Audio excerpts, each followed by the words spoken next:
يا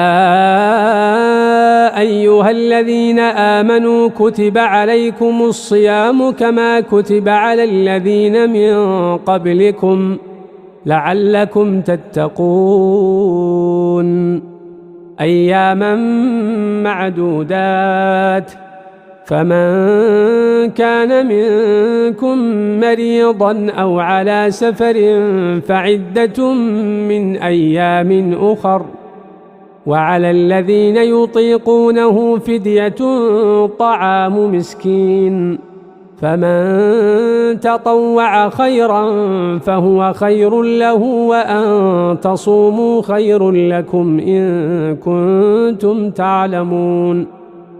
شهر رمضان الذي أنزل فيه القرآن هدى للناس وبينات من الهدى والفرقان